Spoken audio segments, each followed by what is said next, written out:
E nós vamos iniciar o nosso programa, antes da doutora Gisele ajudar a gente a entender a prática realmente dessa conversa de hoje, o que o amor pode fazer pela nossa saúde, acompanhar o depoimento de uma professora, Ivone Fraga, que ela vai contar o que o amor significa para ela, o que demonstra quando se age com amor, o que uma pessoa demonstra quando age com amor. Vamos acompanhar as palavras da professora Ivone Fraga.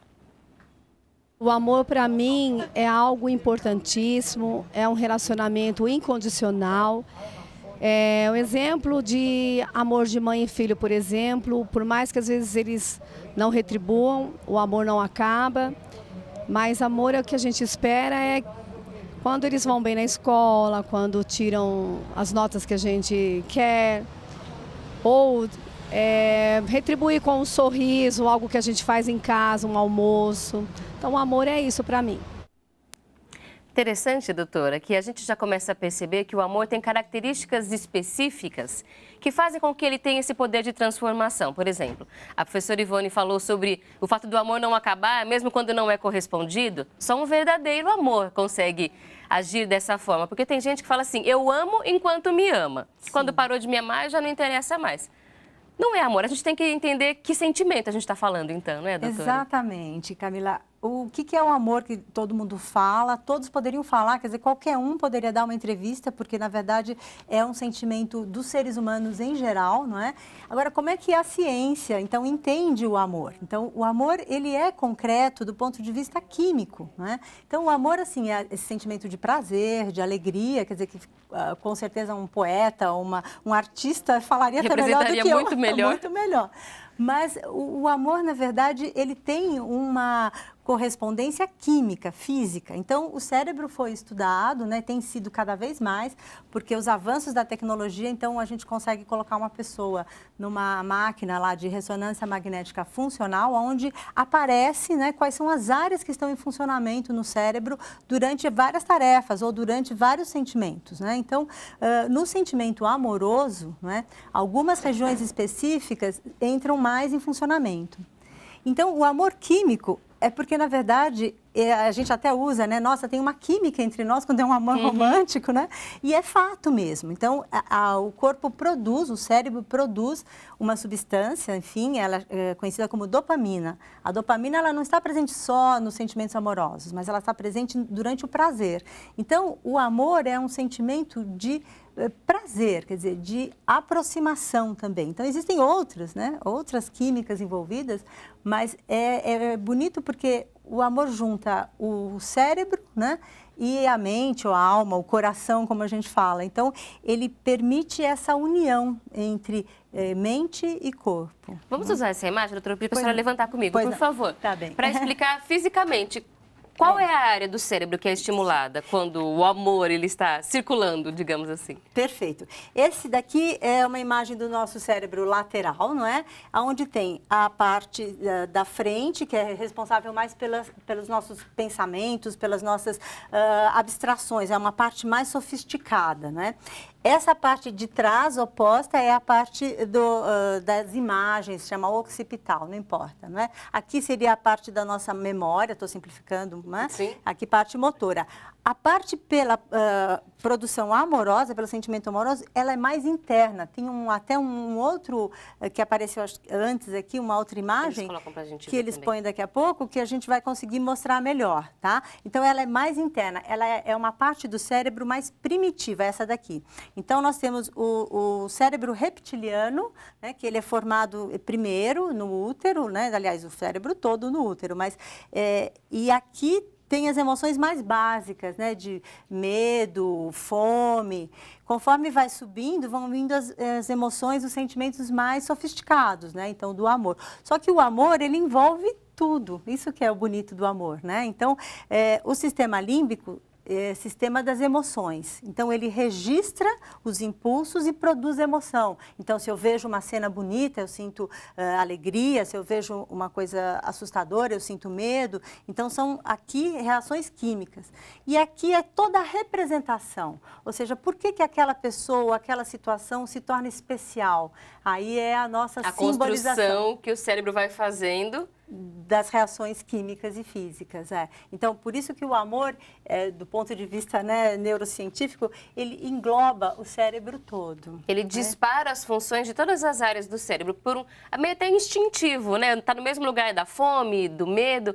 É como se fosse um instinto da criatura, o amor? Sem dúvida, é um instinto. Inclusive, é uma tentativa de explicação por que os nossos antepassados, enfim, criavam, né? Porque dá muito trabalho criar um filho, não é? Então, muito trabalho. E nós, seres humanos, nascemos, assim, pouco prontos. Outros animais nascem já mais prontos, né? Sim. Então, eles conseguem sobreviver. Nós dependemos, para sobreviver, de um cuidado de um outro ser, né? No caso dos pais. Então, esse vínculo, né, de amor, né, vem muito do cuidado. Ele é cultivado, ele é pelo cuidado... A doação... Sim, o sacrifício e tudo, que isso é o que faz e constrói, porque o amor ele é aprendido também. Então, por isso a importância, né, de criar ambientes amorosos, onde os sentimentos de confiança... Agora há pouco nós falamos da dopamina, que é esse substância ligada ao prazer, mas tem uma muito importante, que é chamada ocitocina, chamada como hormônio do amor.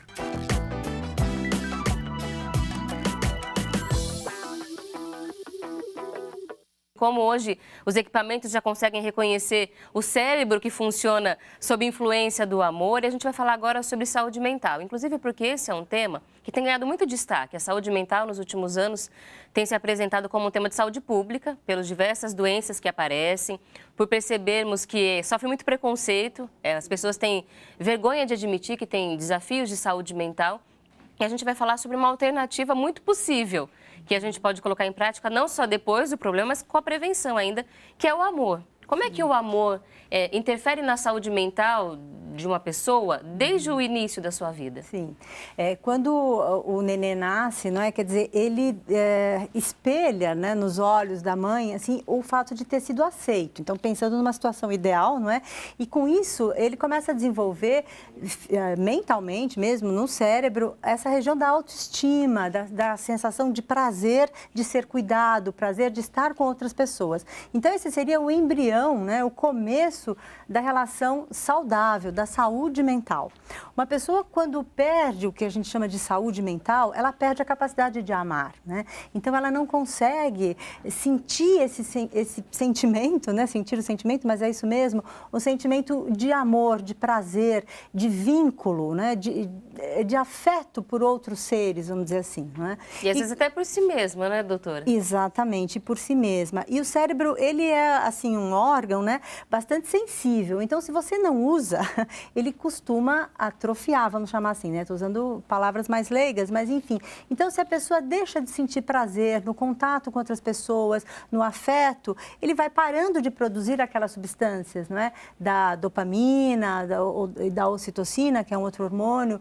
Então, e com isso o cérebro vai, enfim, entristecendo. Então, a saúde mental, a falta da saúde mental está muito relacionada com depressão, né? Muito relacionada com sentimentos agressivos, porque onde há amor, não há destruição. Então, onde há amor, há a vontade de preservação, de cuidado.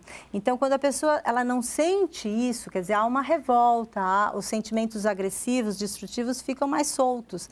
Então, o amor ele tem um papel fundamental na constituição e da saúde mental mesmo. Quando o bebê, por exemplo, e a mãe têm esse contato do olho no olho, da pele na amamentação, por exemplo, fala-se muito sobre o vínculo que se estabelece, não só sobre a saúde da criança e da mãe, que tem melhorias na amamentação, por exemplo, mas o próprio vínculo.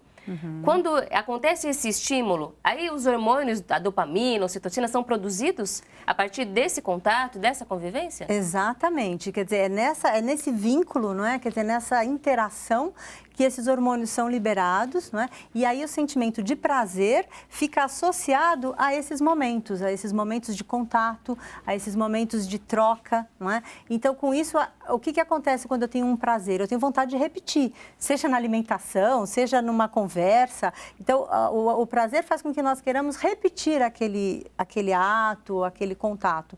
E é isso que acontece no caso do amor. Então, eu tive uma relação prazerosa, afetiva, por isso que a gente diz que não precisa ser com um ser especial, pode ser com um familiar, um amigo, a vontade de estar junto de novo, a vontade. Então, com isso, criam vínculos de confiança.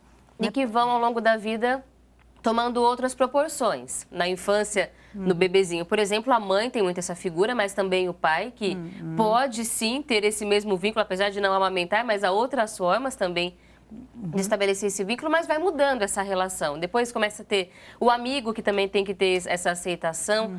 Ao longo da vida, o amor vai tomando outras formas, doutora? Com certeza. Você falou do pai, é muito importante porque a criança começa a experimentar, quer dizer que não é só através da alimentação que eu tenho prazer, é através deste outro ser que chega de vez em quando, né? Que não me dá de mamar, mas que me faz rir, que me faz carinho, que me faz dormir. Enfim, então aí vai ampliando a função do amor, do afeto, do cuidado. Então, aí é muito importante, porque a criança vai percebendo que os momentos de amor não acontecem só dessa forma concreta, né, com a troca do leite e tudo. Porque o amor na infância é um amor ainda um pouco mais concreto, né? Ou seja, é um brinquedo, é uma brincadeira mesmo de pele. Com o passar dos anos, o amor vira um sentimento mais abstrato, naquela parte do cérebro que eu mostrei, que seria o neocórtex, ou seja, a parte mais evoluída, mais adulta, né, onde são sentimentos de amor também, mas um amor mais sublime. Começa a ter um outro tipo de valor, a ser medido de outra forma o amor, não é mais pelo tamanho do presente quando chega em casa, mas pelas demonstrações de amor que vão acontecendo.